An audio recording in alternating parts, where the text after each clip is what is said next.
Hello everybody and welcome back to another Figurehead Reviews video, and today we are taking a look at the Marvel Legends Nick Fury from the Captain Marvel movie and Kree Sentry Build-A-Figure wave of figures. Here we have Fury in the front window displayed with goose, gun, and a Build-A-Figure piece. We get the Captain Marvel movie logo there, his name. We get the Kree Sentry there at the top, Captain Marvel logo. We get some artwork, not an actual product shot or anything like that, and same thing on the back. And then we have all the other figures needed in this wave to complete the Kree Sentry Build-A-Figure. And then up at the top we do have the read-up. In the years following the Cold War, Nick Fury wrestles with his sense of purpose within S.H.I.E.L.D. When Nick crosses paths with Captain Marvel, they become Earth's only hope at stopping a Skrull invasion. It's a really long read-up. Down here we have the UPC code, so you can check with your local retailer to see if they have this in stock. But enough about that, let's get this open and take a look at Nick Fury. And here is a young Nick Fury outside of the packaging, and overall, it's cool, I guess. It was a figure that I'm not surprised we got just because of the fact that Fury's role in the Captain Marvel movie was such a big part. I think it would only be obvious that we would get a Nick Fury figure. But I think most of us want an updated present-day Fury versus this one-time shot of a young Nick Fury. I don't think we're ever going to see young Nick Fury again. So, but when standing straight up like he is right now, this figure does come in at 6 1/4 inches tall, which makes him about 15.9 centimeters tall. He does come with a couple of accessories, including the Build-A-Figure piece, which is the right arm for the Kree Sentry, but we'll look at that when we put the Build-A-Figure together. Otherwise, he does come with Goose there and a pistol, so let's go ahead and get a better look at those, and then we'll get a better look at Nick Fury.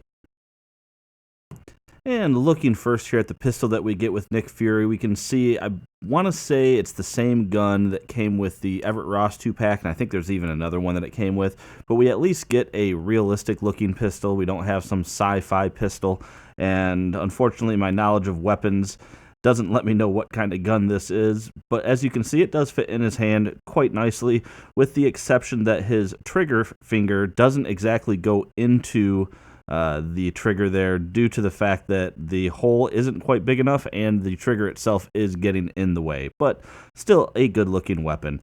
And then looking next at the Goose figure that we get with it, and let me bring the lighting back a little bit there.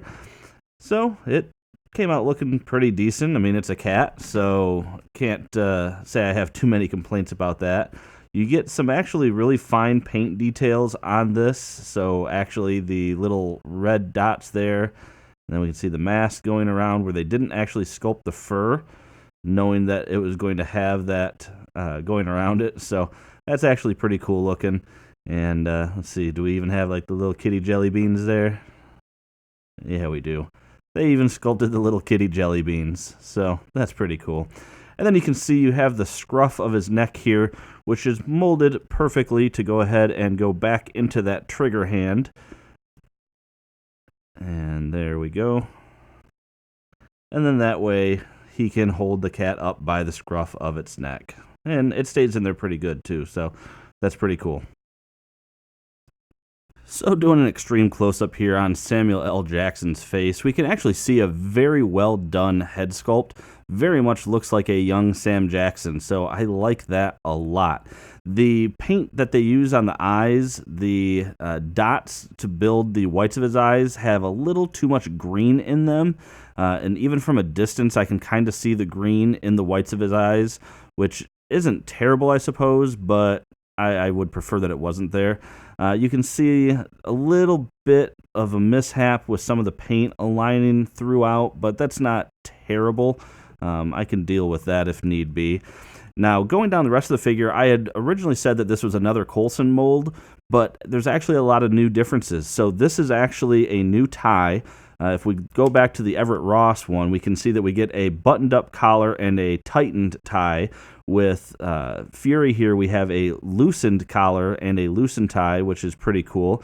And then looking underneath his jacket, you can actually see we have holsters, and you can't do anything with it, but you have a holster under there for his guns, which is actually really cool. I like that.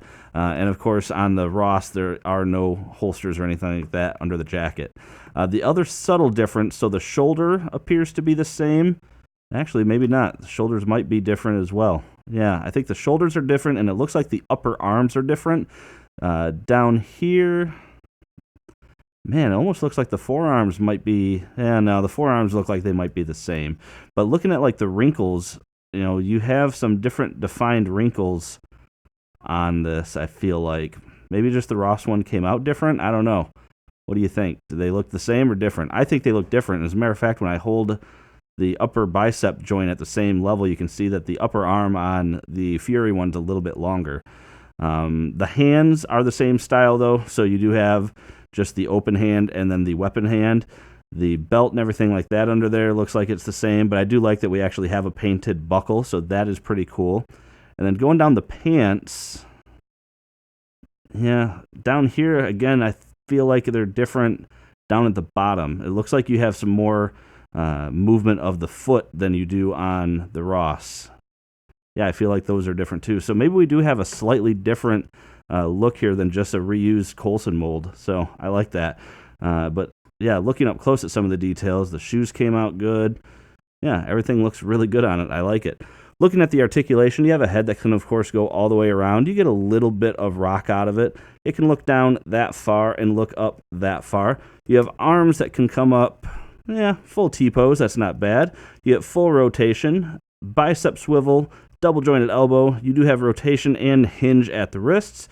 He does have an ab crunch, which can go down a ways and can go back a little bit as well. You do have a waist rotation, legs that can come apart that far, kick forward, kick backwards, upper thigh cut, double jointed knee, and then you do have a hinge and ankle pivot.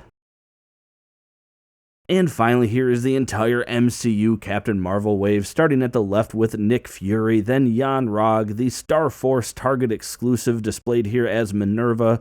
We have Captain Marvel, the Bomber Jacket Captain Marvel, Kree Sentry Build-A-Figure, Genisvel, the Grey Gargoyle, and Talos. And that about does it for this review, everyone. And make sure to take a look in the comment section down below. I will be leaving my final thoughts on this figure down there. And I would encourage you to go ahead and leave your thoughts on this figure and the review down there as well. I'd love to hear what you guys think about the figure or my review. Aside from that, if you like the review, please hit that like button. It really helps me out. Make sure to subscribe for more content just like this. And aside from that, thanks for watching my video and have a great day.